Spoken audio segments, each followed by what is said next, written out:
Elias Harrow was a man of few words and even fewer visitors. He lived alone on the edge of the frontier, belt where the soil was stubborn, the winds were sharp, and the nearest neighbor was a 3-day ride. After losing his wife 5 winters ago, he occupied his quiet land with nothing but crops, routine, and silence. It suited him mostly, but loneliness has a strange way of making a man talk to the wind, and sometimes the wind even answered that tonight. However, it carried something else, a faint metallic whine, a brief flash of violet light, a burning streak across the night sky. Elias squinted. Meteor? No. That was a ship. He grabbed his lantern and rifle out of habit, not fear. On the frontier, everything had teeth, and everything got hungry. He followed the trail of smoke until it led him deep into the corn rows, where the stalks were bent and scorched. At the center was a small escape pod. Carved into the earth like a wound, it hissed open.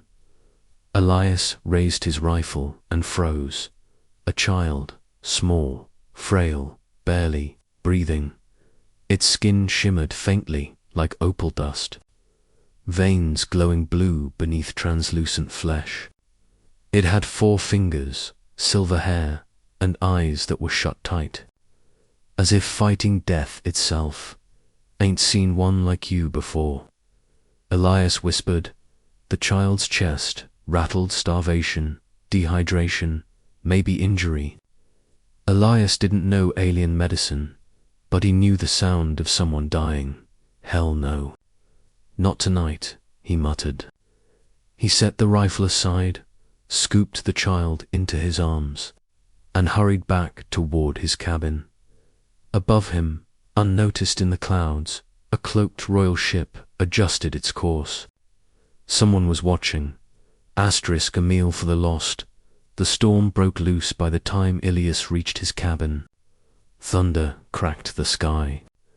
He laid the alien child on his bed and lit the stove. The child stirred weakly. Tivesh. Its voice was soft, trembling. Easy, kid, Elias said, mixing broth. Don't need to talk. You just stay alive. He spooned warm vegetable broth into its mouth. At first nothing happened. Then the child swallowed. Barely, good sign. Elias fed it slow, careful, steady, until a faint glow returned to its cheeks. Name's Elias, he said. Don't know if you understand, but you're safe here. The child blinked, eyes opening for the first time, large, violet, shimmering like star clusters. Elias smiled softly. There you are. In the sky far above, royal sensors zoomed in. The watcher, a tall, alien noble in royal armor, leaned forward. He shares food with my son, Prince Vela whispered. A human farmer. Of all beings, his guards hesitated. Shall we extract him, my prince? Not yet, Vela said quietly. Let us see his heart. A bond in the dark. The alien child's name, Elias eventually learned, was Tiri. Not through words, Tiri was too weak. But each day he drew in the dirt with shaky fingers, symbols, shapes. Slowly, Elias understood them. Circle over circle, homeworld, star and trail, escape. 3 dark shapes, chasers. A broken crown, danger. Elias didn't fully grasp it, but he gathered enough. Someone was after the kid. You crashed here running from something nasty, he murmured. Got it. Tiri also drew another symbol, tall figure with a glowing mantle. Elias thought it meant family. Some nights, a shadow moved across the clouds, a ship, hovering far above the storms. Elias never noticed, but Tiri always looked toward the sky with longing eyes. Family looking for you. Ilias guessed. Thierry nodded. Well, Ilias sighed, they'll have you back eventually. Till then, we eat. He cooked pies, roasted corn, grilled bread. Each time, Thierry ate as if the food itself restored his fading light. Maybe it did. Elias taught him small things. How to plant seeds, stack firewood, whistle through a reed. Thierry, in return, taught him alien gestures of gratitude, placing 3 fingers gently over the heart. Lonely men don't admit it easily, but Elias felt something warm filling the cracks of his quiet life. It almost made him smile again, almost asterisk. The hunters come. The first sign of trouble came at dawn. Elias stepped outside to find Scorch. Marks carved into the ground, not from Thierry's pod. These were fresh. Within minutes, the horizon shimmered with approaching lights. Ships, sleek, black, predatory. Tir stood at the door, trembling. His glow dimmed with fear. Those the ones after you? Elias asked softly. Thierry nodded, a ganas shining with dread. Elias grabbed his rifle. Thought so. The first hunter ship landed with a mechanical screech. Armored aliens poured out, scanning the area with weapons drawn.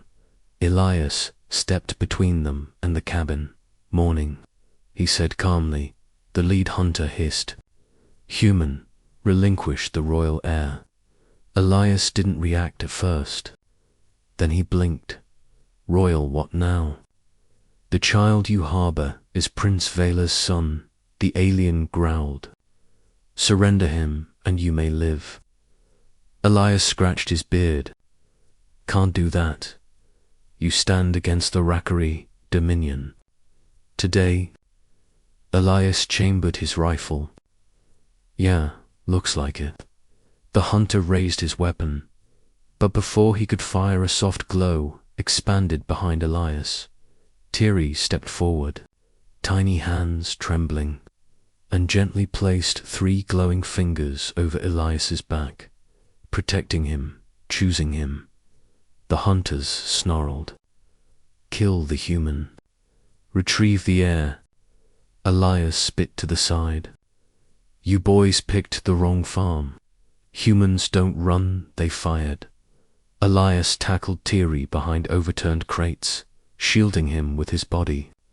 Energy bolts shredded through wood and dirt. He fired back, steady, precise. Years of frontier living made him a crack shot. Still, there were too many. A blast hit the ground inches from his hand. Another grazed his shoulder. He winced. Okay. That stings. Thierry screamed something, the air vibrating like a struck bell.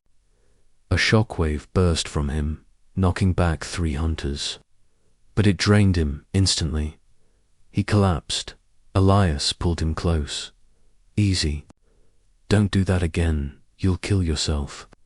The hunters regrouped. Their leader aimed at Ilias's heart. It is over. Ilias didn't flinch. Kid needed help. I helped. That ain't something I regret. The hunter fired, but the bolt never reached its target. A larger shadow descended from the clouds like a wrath comet. A royal battleship uncloaked above. Them, everyone froze. A golden spear of light struck the ground between Elias and the hunters, melting soil into glass. Then he appeared, a tall warrior in obsidian armor, mantle glowing with regal fire. His presence alone silenced the winds. Prince Vela, father of the child. He landed softly, eyes filled with a storm. You dared fire upon a human who sheltered my son. The hunters instantly knelt, trembling. My prince, silence. Vela walked past them and approached Elias, not with anger, but with quiet calculation.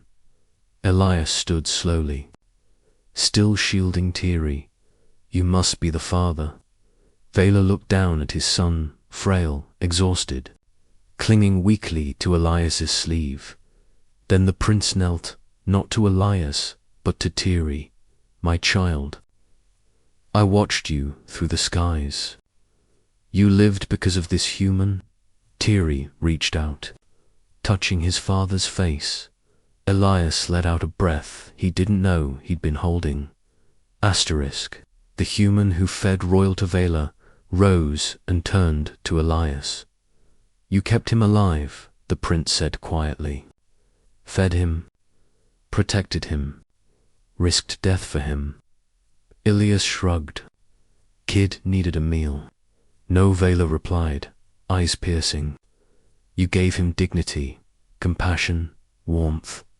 These, he gestured to his guards, would not have. Elias didn't argue. Vela placed his fist over his heart.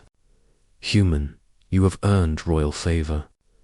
Speak your wish, and it shall be granted.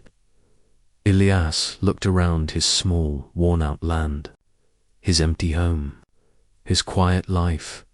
Then he looked at Tiri, who now glowed softly safe, alive. I don't need nothing, Elias said. Just make sure he's okay. Vela nodded slowly. More than okay.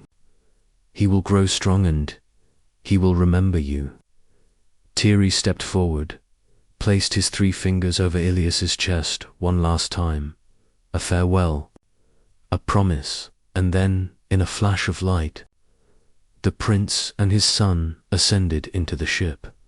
The sky cleared. Silence returned.